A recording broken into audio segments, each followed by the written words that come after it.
نے والے سے بہتر ہوگا، اور والماشی فیہا خیر من السائی الیہ۔ امام الانبیاء فرماتے ہیں جو چلنے والا ہوگا وہ دوڑنے والے سے بہتر ہوگا۔ حضور کی ترتیب دیکھا، جو بیٹھا ہوگا کھڑے سے بہتر ہوگا، جو کھڑا ہوگا چلنے والے سے بہتر ہوگا، جو چل رہا ہوگا وہ دوڑنے والے سے بہتر ہوگا۔ اور ایک بہت بڑی حقیقت کی خبر دی حضور نے، سنے ہوں گے، من تشرف لہا تستشرفو۔ امام الانبیاء فرماتے ہیں وہ بے غیرتی بے حیائی کے فتنے ایسے ہوں گے کہ جو ان میں صرف جھانکے گا نا وہ بھی مبتلا ہو جائے گا۔ ابھی نہیں سمجھے بات آپ؟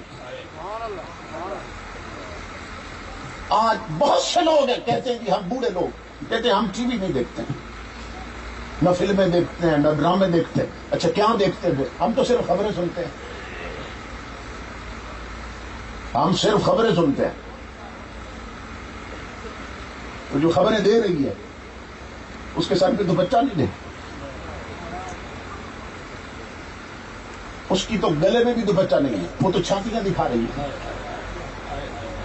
اور تو اسے دیکھ کے خبریں سن رہا ہے۔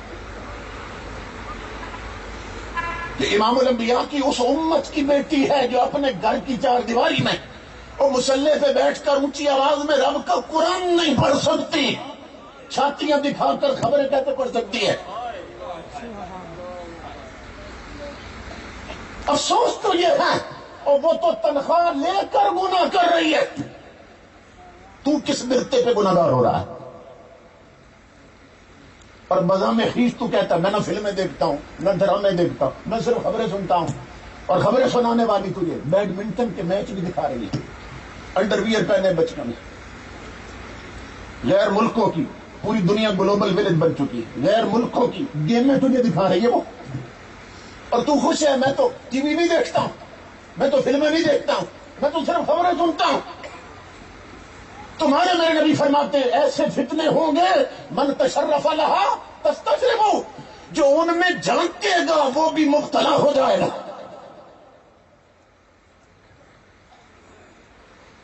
نہیں بچیں گے، نہیں بچیں گے جب تک امام الانبیاء کے علماء اپنے ایمان کو پختہ نہیں کرتے ہیں۔ اور امام الانبیاء نے خبر دی میری امت پہ وقت آنے والا ہے، سیاتی زمان علی امتی، امتی میرا ہوں گے، کلمہ میرا پڑھیں گے، لیکن لا یبال المرء ما اخذ منہ امن الحلال ام من الحرام، امتی میرا ہوگا مگر اس کو پرواہ ہی نہیں ہوگی حلال کر رہا ہے کہ حرام کر رہا ہے،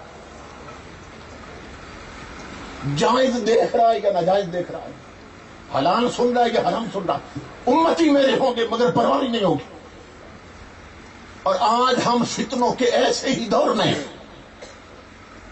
آنکھیں حرام دیکھ رہی ہیں، کان حرام سن رہے ہیں، زبان حرام بول رہی، ہاتھ حرام پکڑ رہے ہیں، پاؤں حرام اڈوں کی طرف بڑھ رہے ہیں، دل و دماغ حرام کے تصورات میں ملوث، اور قرآن اعلان کر رہا ہے قد افلح من تزکا، کا فلاح اسے ملے گی، دونوں جہان اس کے سمرے گے جس نے اپنے آپ کو پاک کر لیا۔ آج چھوٹے چھوٹے بچے ہیں، عمر معصومیت والی ہے، آنکھیں پاک نہیں رہی، کان پاک نہیں رہے، کس درجے پہ گرے ہوئے ہیں؟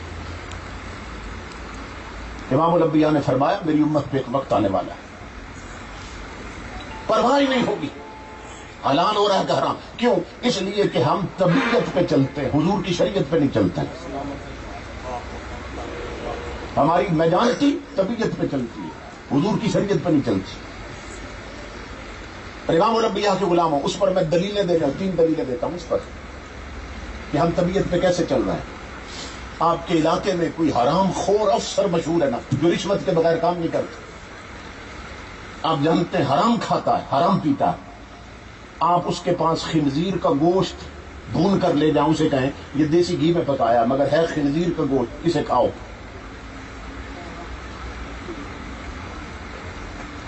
وہ آپ کا گلا پکڑ لے گا، گلا نافے گا، وہ کہے گا تو نے مجھے کامر سمجھا؟ نہیں، اسے پوچھو کہ خنزیر کا گوشت کیوں نہیں کھاتے آپ؟ تو وہ حرام خور یہی بتائے گا، کہے گا یہ حرام ہے، میں کیسے کہوں؟ میں مسلمان ہوں، خنزیر حرام ہے، تو اس سے پوچھو خنزیر حرام ہے تو رشوت حلال ہے؟ کہ بھائیوں کا جو جگہ دبائے بیٹھا ہے یہ حلال ہے؟ کہ دودھ میں پانی میں ملا کر بیچتا ہے یہ حلال ہے؟ ترازو میں تولتے ہوئے ڈنڈی مار رہا ہے یہ حلال ہے؟ دوسروں کی جگہوں پہ قبضے ہیں یہ حلال ہے؟ ایک حرام چھوڑ رہا ہے، 10 حرام کھا رہا ہے، تو جھوٹ بول رہا ہے کہ خنزیر اس لیے نہیں کھاتا کہ یہ حرام ہے۔ اگر شریعت کے حرام کا حیا ہوتا تو پھر ہر حرام چھوڑ دیا ہوتا تو نے۔ یہ بات سمجھے آپ؟ باقی 10 حرام کھا رہا ہے، 10 قسم کے، خنزیر کیوں نہیں کھا رہا؟ تو حرام ہونے کی وجہ سے نہیں چھوڑ رہا، اس میں اس لیے چھوڑ رہا ہے کہ تبھی نفرت ہے، کیوں بچپن سے سنتا آ رہا ہے، مسلمانوں کے گھر پیدا جو ہوا بچپن سے سنتا آ رہا ہے یہ گندا جانور ہے، غلاظت کھاتا ہے، گندگی کھاتا ہے، تو ایک طبی نفرت، طبیعت کو نفرت ہے، سن سن کر کے گندا جانور ہے۔ اگر شرعی نفرت ہوتی نا تو پھر ہر حرام سے ہو جاتی۔ اس لیے عرض کر رہا ہوں کہ ہماری اکثریت امام الانبیاء کے غلاموں طبیعت پہ چل رہی ہے، نبی کی شریعت پہ نہیں چل رہی۔ دوسری مثال سنیں، بندہ فوت ہو جاتا ہے اور باغ باغ کی دنیا جنازہ پڑھنے جا رہی ہے، ہر قسم کے لوگ محلے کے جتنے بھی امیر غریب باندھ رہے ہیں، جنازہ پڑھنا ضروری۔ اور آج کل فون ہے، فونوں پہ فون آ رہے ہیں، تھوڑا سا لیٹ کر دو ابھی بس پہنچنے والے۔ حالانکہ امام الانبیاء نے فرمایا 3 چیزوں میں کبھی دیر مت کرو، جنازہ تیار ہو جائے پڑھنے میں دیر نہ کرو، کسی طرح بیٹی بیٹا جوان ہو جائے شادی میں دیر نہ کرو، فرض نماز کا وقت ہو ادائیگی میں دیر نہ کرو۔ لیکن مرنے پر بھی اور شادی اور خوشی کے موقع پر بھی ہم حضور کی تعلیمات اور شریعت کی طرف پست کر لیتے ہیں۔ حضور فرماتے ہیں جلدی کرو، اب فونوں پہ فون آ رہے، اچھا وہ بھی پہنچ جائے، وہ بھی پہنچ جائے، دنیا بھاگ بھاگ کے جنازہ پڑھنے۔ پوچھو تو صحیح نماز جنازہ کی اتنی کیوں فکر ہے کہ سانس پھولا ہے اور بھاگ بھاگ کے آ رہے اور فون کر رہے تو لیٹ کر دو۔ خیریت ہے، جنازے کی نماز اتنی کیوں فکر سے پڑھنا چاہتے ہو؟ ہر کوئی یہ کہ اللہ رسول کا حکم ہے، جھوٹ بول رہا ہے۔ اسے کہو اگر رب کے حکموں کا حیا تھا تو پھر 5 وقت کی فرض عین نمازوں میں تجھے کبھی نہیں دیکھا۔ جنازے میں دیکھتے ہیں تجھے فرض عین 5 وقت کی نماز، وہ تو فرض کفایہ ہے، اور فرض عین میں تجھے کبھی نہیں دیکھا مسجد میں۔ جھوٹ بول رہا ہے کہ رب کے حکم کا حیا ہے اس لیے جنازہ پڑھنے آیا۔ اگر خدا کے حکموں کا حیا ہوتا تو پھر صرف جنازے نہ پڑھتا، 5 وقت کی بھی پڑھتا۔ تو خدا کا حیا نہیں، رسول کا حیا نہیں، تجھے برادری کا حیا ہے، تو باجی بنا رہا ہے، عدلے کا بدلہ دے رہا ہے۔ کیوں؟ میرے مرے تھے تو یہ پڑھنے آئے تھے، اب ان کا مرا ہے تو میں بھی پڑھا ہوں۔ ہم کتنے نادان ہیں امام الانبیاء کے غلاموں، بندوں کے تعلق جوڑتے رہے، رب رسول کا تعلق توڑتے رہے۔ اللہ رسول کے لیے کتنے جو جنازہ پڑھنے آتے۔ میں یہ باتیں اس لیے کر رہا ہوں کہ حضرت سیدنا فاروق اعظم رضی اللہ تعالیٰ آپ نا جو داماد رسول، داماد بطول بھی ہیں، مراد رسول بھی ہیں، سنیو، اپنے عقیدے بھی ساتھ ساتھ سمجھو۔ سیدنا فاروق اعظم 25 لاکھ مربع میل کے فرما رواں ہیں، لیکن مدینہ کی گلیوں میں رات کو جب پہرا دیتے تھے نا تو ہمارے ہاں تو پہرا دینے والے یا تو شہروں میں آج کل یہ ہے کہ سیٹیاں بجاتے ہیں، اور یہاں دیہاتوں میں جو پہرا دیتے ہیں آواز دیتے ہیں، جاگتے رہنا لوگوں اپنے اپنے انداز سے۔ فاروق اعظم مدینہ میں کیسے آواز دیتے تھے؟ فاروق اعظم فرمایا کرتے تھے یا اہل المدینہ حاسبوا قبل ان تحاسبوا، او مدینے والو اٹھو، گھروں کے مسلح ویران پڑے، اپنی تکڑیاں خود لگاؤ اس سے پہلے کہ وہ تکڑی لگائے۔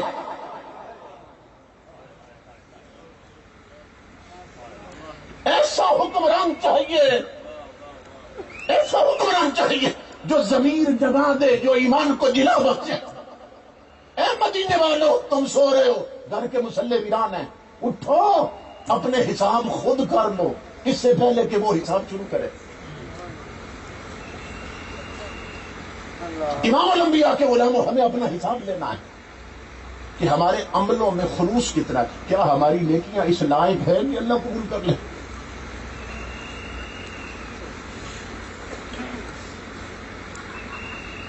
کل قیامت کو جب جانچ پڑتال ہوگی نا تو قطاریں لگ جائیں. یہ باتیں اس لیے عرض کر رہا ہوں، اس لیے جانچ پڑتال کریں. میرا یہ عمل جو آج میں نے کیا ہے یہ صرف اللہ کے لیے تھا یا کسی اور مقصد کے لیے تھا. امام الانبیاء فرماتے ہیں من صام یرائی فقد اشرک، فقد اشرک، من صلی یرائی فقد اشرک، من تصدق یرائی فقد اشرک. حضور فرماتے ہیں جس نے دکھلاوے کی نماز پڑھی نا، نماز پڑھ کے بھی مشرک ہو گیا. یہ اکثر الیکشن لڑنے والے لوگ یہ جنازوں میں وہی دکھانے کی نماز پڑھنے جاتے ہیں، ووٹ پکے کرتے ہیں. اور حضور فرماتے ہیں من صلی یرائی فقد اشرک، جس نے دکھلاوے کی نماز پڑھی وہ نماز پڑھ کے بھی مشرک ہو گیا. اور من صام یرائی فقد اشرک، جس نے دکھلاوے کا روزہ رکھا وہ روزہ رکھ کے بھی مشرک ہو گئے. من تصدق یرائی فقد اشرک، حضور فرماتے ہیں جس نے دکھلاوے کا صدقہ دیا وہ صدقہ دے کے بھی مشرک ہو گئے. تو ہمارا کیا حال ہونے والا ہے قیامت؟ اس لیے امام الانبیاء کے غلاموں میں عرض کر رہا ہوں. پھر عید کا دن آتا ہے، بانگ بانگ کے دنیا جا رہی ہے عید کی نماز پڑھنے کی.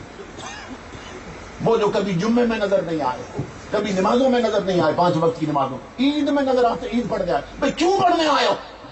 کہتے اللہ رسول کا حکم ہے. جھوٹ بول رہا ہے. اللہ رسول کے حکموں کا حیا ہوتا تو پورا سال 5 وقت کی پڑھتا. اب عید اس کے حکم کے حیا میں نہیں پڑھنے آیا، اس لیے پڑھنے آیا کہ عید ہمارے ہاں ایک تہوار بن گئی ہے.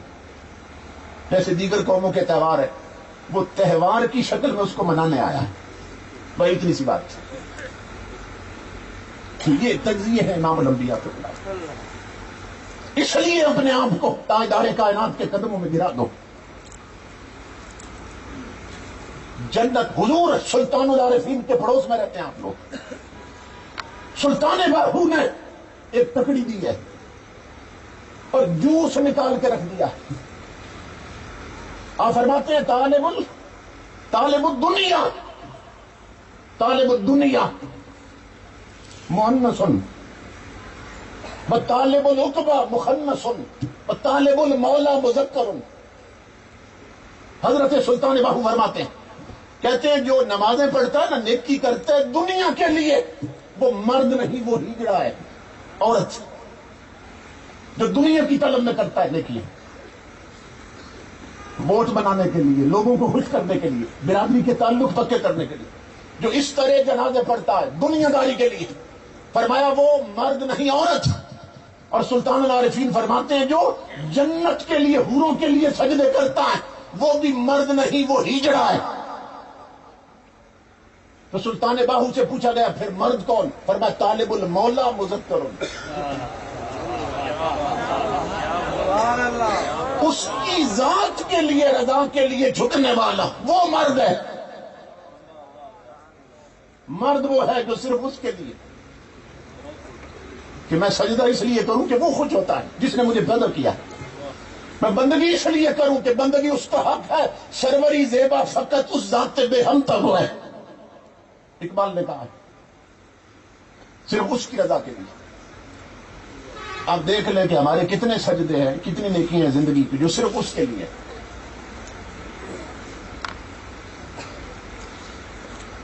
علامہ اقبال نے کہا تھا سوداگری نہیں یہ عبادت خدا کی ہے، اے بے خبر جزا کی تمنا بھی چھوڑ دو.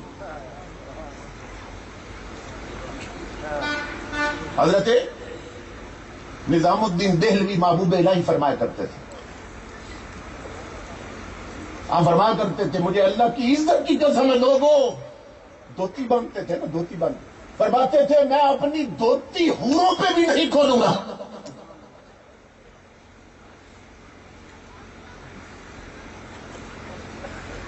اور یہ حدیث پاک میں ہے جب اس طرح کے لوگ جنت جائیں گے نا تو بے چین ہوں گے جنت میں.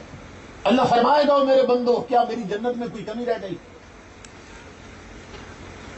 دودھ کی چلتی نہریں، شہد کی بہتی نہریں، سونے چاندی کے محلات، خدمت کے لیے غلمان ہیں،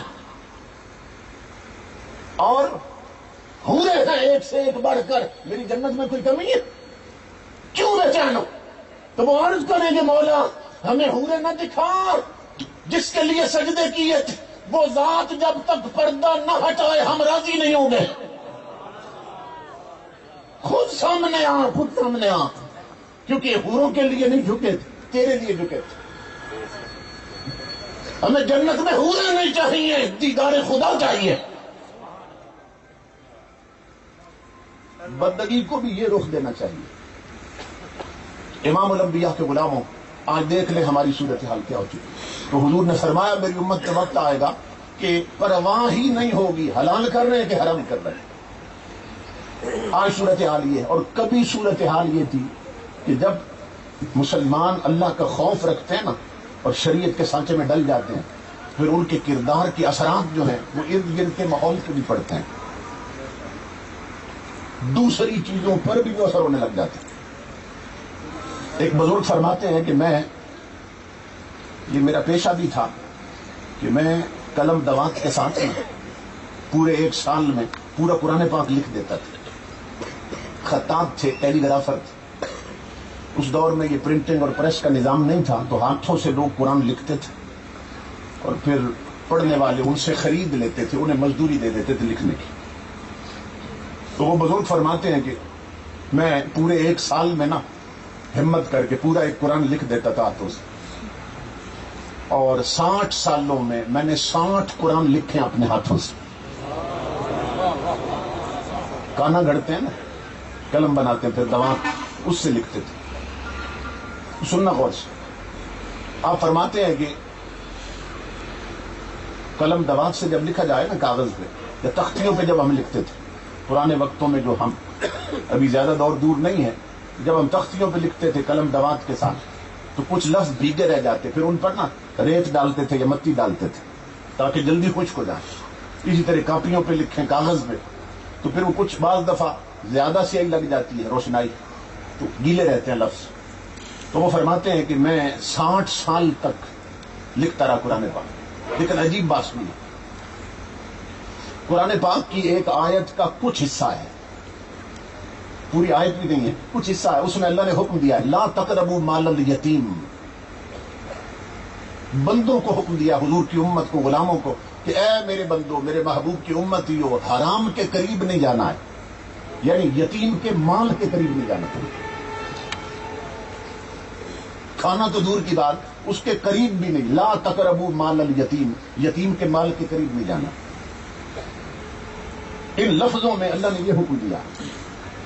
وہ کہتے ہیں اللہ کی عزت کی قسم میں 60 سال تک دیکھتا رہا، باقی قرآن پاک کی آیتوں کے لفظ اگر بھیگے ہوتے نا، اوپر مچھی بیٹھ جاتی تھی۔ ان لفظوں کو جان بوجھ کر میں بھگو دیتا تھا، لیکن 60 سالوں میں ان لفظوں پر کبھی مکھی بھی نہیں بیٹھی ہے،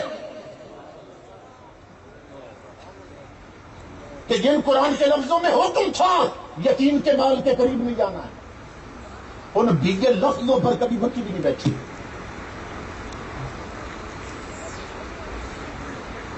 اتنی فکر کرنے والے لوگ حلال کے لیے، اس کا ماحول، ارد گرد کی چیزوں جو ماحول تھا وہ یہ بن جاتا تھا، اثرات ہوتے تھے دوسری چیزوں پر۔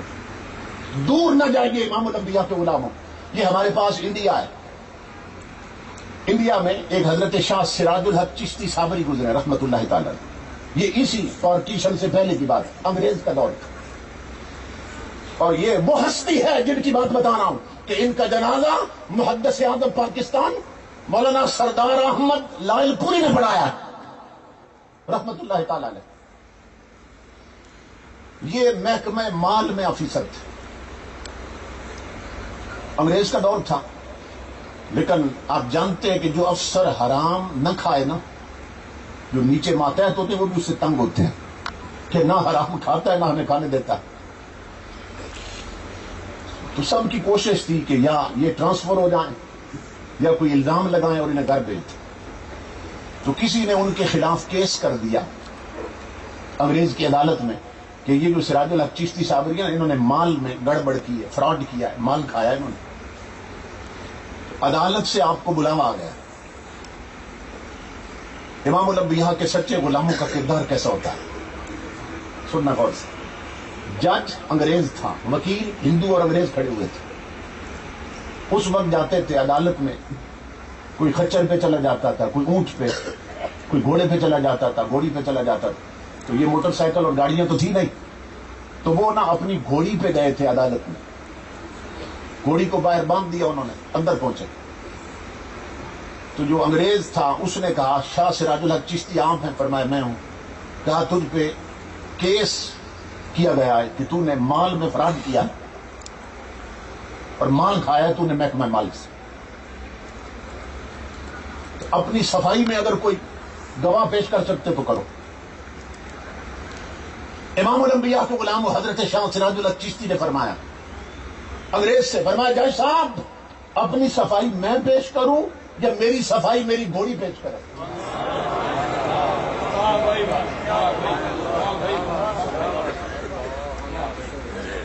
وہ کافر تھا. انگریز حیران ہو گیا کہ یہ بابا مذاق تو نہیں کر رہا. اس نے کہا گھوڑیاں انسان، گھوڑی صفائی کیسے پیش کرے گی؟ بے زبان، صفائیاں تو انسان دیتے ہیں. آپ نے فرمایا میں جھوٹ نہیں بول رہا ہوں، اپنی صفائی میں دوں یا میری گھوڑی دے؟ انگریز کہنے لگا چلو یہ بھی تماشا دیکھتے ہیں، اپنی صفائی اپنی گھوڑی سے دلواؤ، کیسے دلواتی ہو؟ آپ نے فرمایا مجھے اجازت دو، میں گھوڑی عدالت میں لانا چاہتا ہوں. گھوڑی عدالت میں لے آ. اس نے کہا یہ اب بولے گی کیسے؟ وکیل کھڑے ہیں ہندو اور انگریز حیران ہیں کہ بابا کیا کرنے لگا ہے. امام الانبیاء کے غلاموں انہوں نے کہا آپ بتاؤ کہ کیسے گواہی پیش کرے گی؟ آپ نے فرمایا ایسا کرو یہاں سے ایک بندہ بھیجو باہر، فصلوں میں جائے اور مالک کی اجازت کے بغیر کہیں سے پٹھے کاٹ کے لے، پٹھی کہتے ہیں آپ، چارہ کاٹ لائے، گھاس لے آئے، مالک سے اجازت نہ لے اور تازہ کاٹ کے لے آئے. انہوں نے بندہ بھیجا، وہ لے آئے. انہوں نے کہا اب کیا کرے؟ کہا میری گھوڑی کیا کرے؟ تازہ کاٹا ہوا گھاس، تازے کاٹے ہوئے پٹے گھوڑی کے آگے رکھے نا، گھوڑی نے نفرت سے منہ پھیر دیا.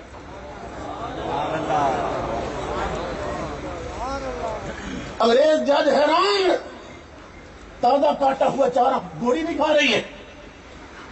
جو ہندو کھڑے تھے نا وکیل اور کافر کھڑے تھے، وہ سمجھنے لگ گئے کہ اس پر بڑا اثر ہو رہا ہے بابے. انگریز جج متاثر ہو رہا ہے. تو ساتھ چالاکیوں والے بھی تو ہوتے ہیں. انہوں نے کیا کہا؟ انہوں نے کہا جج صاحب یہ بابا فراڈ کر رہا ہے.